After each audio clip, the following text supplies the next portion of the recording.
On October 25th, the Anoka Community Anti-Crime Commission held its 31st annual fundraising breakfast at Greenhaven Golf Course and Event Center. There, Anoka County citizens, department heads, and public servants gathered to listen to guest speakers and presentations regarding the collaborative efforts between the community and law enforcement to make Anoka County a safer place for us to live and work.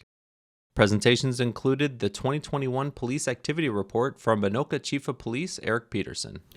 And looking at some of the statistics from 2021, you'll notice that we continue to be a busy police department.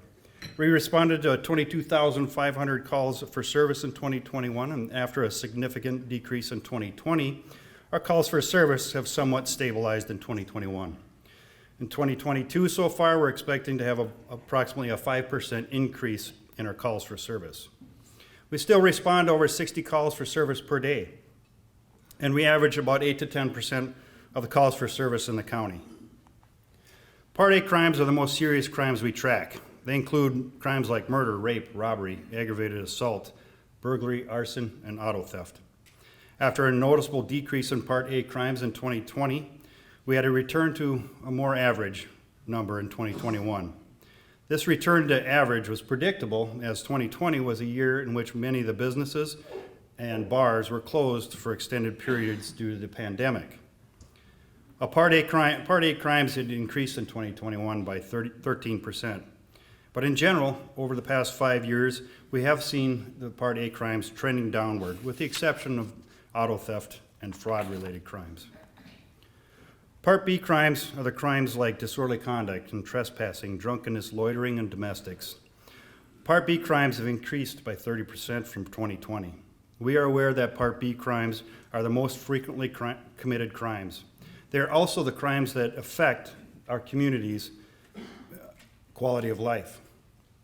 Going forward, we intend to focus heavily on reducing our Part B crimes. We know that these crimes are most likely to be seen in our community. There are crimes like vandalism.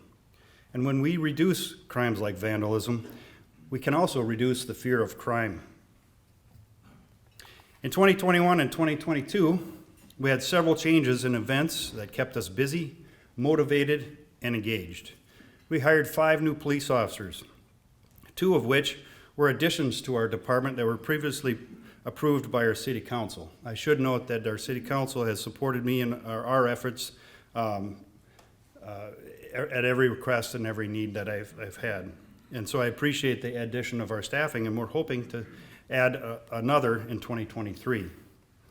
Our patrol officers moved from a 12-hour shift from an 8-hour shift to a 12-hour shift, and this was done to provide better coverage, less overtime, and a more structured work schedule. And we did a complete overhaul of our department policies.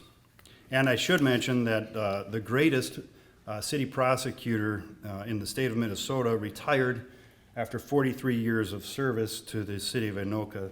That would be Mike Scott, our chair. To watch the full police activity report, as well as the full Anti-Crime Commission breakfast, visit youtube.com/QCTV or visit our website at qctv.org.